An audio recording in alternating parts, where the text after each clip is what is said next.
प्रेम से बोलिए बागेश्वर धाम की।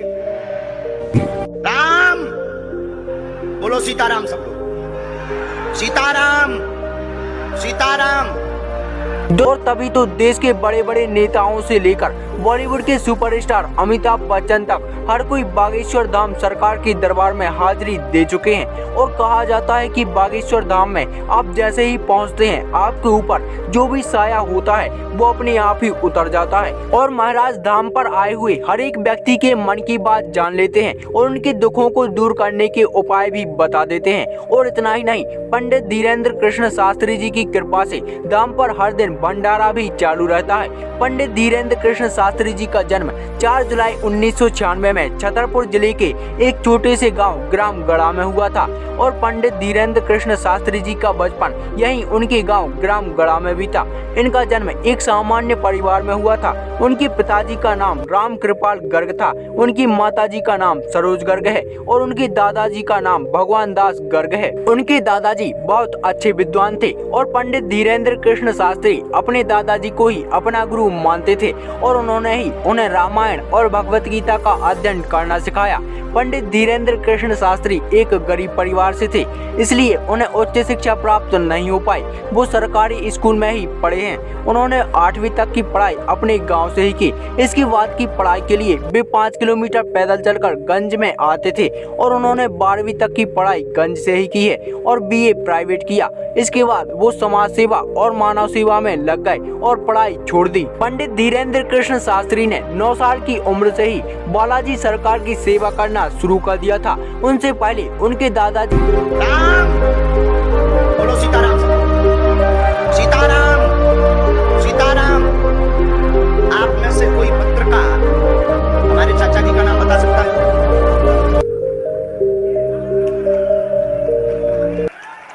बोलिए बोलिए बोलिए। आप में से कोई पत्रकार हमारे बल्कि चाचा जी का नाम उस पे भी है, संस्कार टीवी पे, कोई बता सकता है? बोलो बोलो, वरना आज के बाद अंधविश्वासी कहना बंद कर देना। क्या बता सकते हो? अब आप पत्रकारों में जिनके चाचा का नाम भृगुनाथ तिवारी हो वो आ जाएं।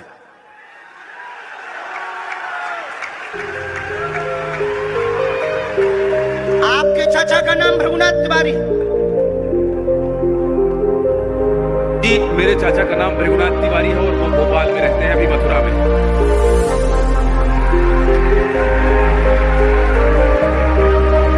आज लेकिन हमने लास्ट अनुमति ली है अपने बालाजी से। क्या तुमने पहले बताया? लोगों को अंधविश्वास में तो नहीं ढकेलना, महापाप पड़ेगा अगर तुमने बताया। गुरुजी, मैं 3 दिन से बल्कि इस सच्चाई को ABP न्यूज में दिखा रहा हूं। मैंने कोई अंधविश्वास फैलाने का और बताने का काम नहीं किया है। मैं यहीं से आपके दरबार से जनता तो क्या तुम्हारे भाई का नाम राघवेंद्र तिवारी है? जी गुरुजी, एक पत्रकार होने के नाते नाते मैं ये कह रहा हूं, आचार्य धीरेन्द्र शास्त्री की जय, क्योंकि मैं जो सुन रहा हूं, मैं देख रहा हूं, ये चमत्कार नहीं है। क्या तुम्हारे भाई ने अभी मकान बनवाया है? जी, गृह प्रवेश किया है 2 दिन क्या पहले। तुम्हारी भतीजी का नाम अभिषी है? जी गुरुजी। आज के बाद अब अंधविश्वासी कहना बंद कर देना, वरना नंगा कर दिया जाएगा। हम हनुमान जी के सेवक हैं, ललकार कर करते हैं कि हमने संतों की चरणों की तपस्या सीखी और सन्यासी बाबा की कृपा को पाया है। जो भ्रम फैला रहे, आज के बाद भ्रम बंद कर देना। और आज के बाद हम किसी को प्रमाण पत्र नहीं देंगे, न सफाई देंगे, ये शपथ गद्दी से खा रहे हैं।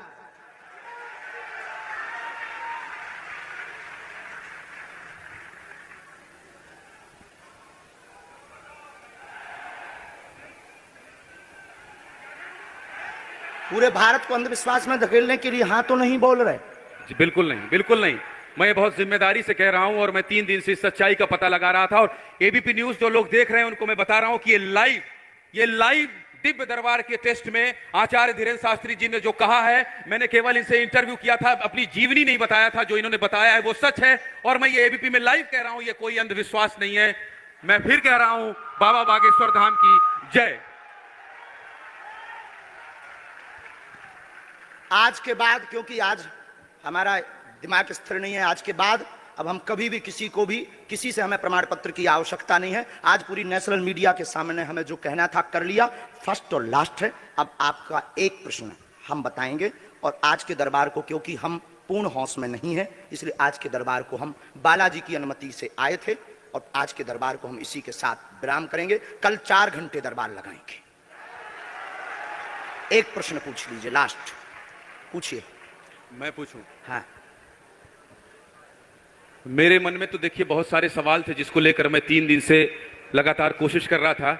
मैं इसी मीडिया में, इसी पत्रकारिता क्षेत्र में और क्या कर सकता हूं, क्योंकि मैं देश और समाज के लिए सेवा करना चाहता हूं इसी फील्ड में रहकर। उसको लेकर पदोन्नति का प्रश्न है, कृपा होगी पत्रकार में इस मंत्र का जाप करें, आशीर्वाद है। और रुकिए, एक ये रखा है और आपका एक और रखा है।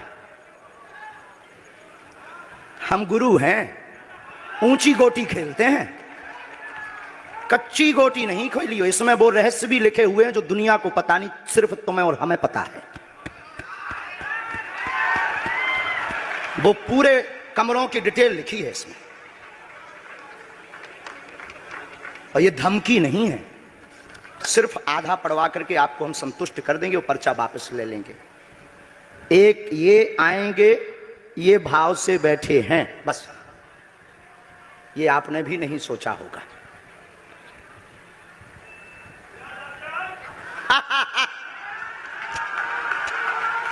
और ये हम पहले से गोटी रखे थे कि इस गोटी को भी हम मारेंगे।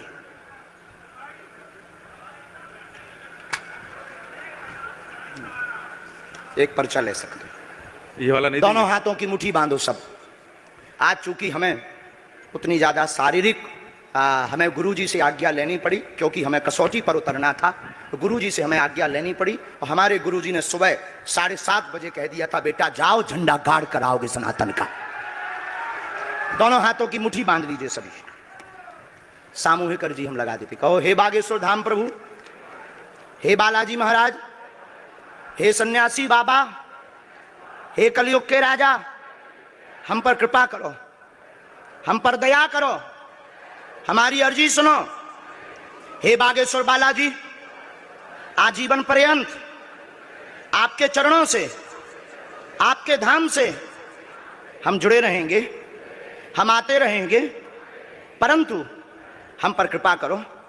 आपकी जय हो, आपकी जय हो, आपकी जय हो। जिनकी अर्जी नहीं लग पाई, आज चूंकि हमें बहुत खेद है कि तुम लोग 5 घंटे से बैठे और पर्चा ज्यादा नहीं बन पाए, लेकिन आज सनातन को चुनौती थी और हम सनातन को झुकने नहीं देंगे। इसीलिए हमने आज प्रण लिया था कि हे बालाजी, आज हमको भेजना तो फतेह करवा करके आना। इसीलिए हमें बहुत दुख है और हमारे अंदर उस दुख के कारण आप लोग क्षमा कीजिएगा। और अगर आज्ञा लगेगी तो कल हम 4 घंटे तक, कल पक्का है 4 घंटे दरबार लगाएंगे। और जिनकी अर्जी नहीं लग पाएगी वो नारियल और लाल कपड़ा लाना, कथा अपने टाइम पर होगी। जो जो प्रश्न लेकर आए 3 बार बोलो ओम ओम ओम। कहो, हे बालाजी, हे सन्यासी बाबा, हमारी यह अर्जी स्वीकार करो, हम पर अपनी कृपा करो। आपकी जय हो, आपकी जय हो, आपकी जय हो। दाहिने हाथ की मुट्ठी का सीधा उतारा सिर से 7 बार करो, बालाजी के चरणों की तरफ छोड़ दो। ऐसा करने से शरीर की जो भी नकारात्मक ऊर्जा होगी वो बालाजी के चरणों में बंध जाएगी। अब बाएं हाथ की मुट्ठी का उल्टा उतारा करो एंटी क्लॉक में, सिर से 7 बार, इसे भी बालाजी के चरणों की तरफ छोड़ दो। अब दोनों हाथों को मलो, बोलो ओम बागेश्वराय नमः, ओम बागेश्वराय नमः। एक बार आंखों में लगाओ, शरीर में आपको जहां पीड़ा है वहां स्पर्श कराओ और दोनों हाथ उठाकर बोलो बागेश्वर धाम की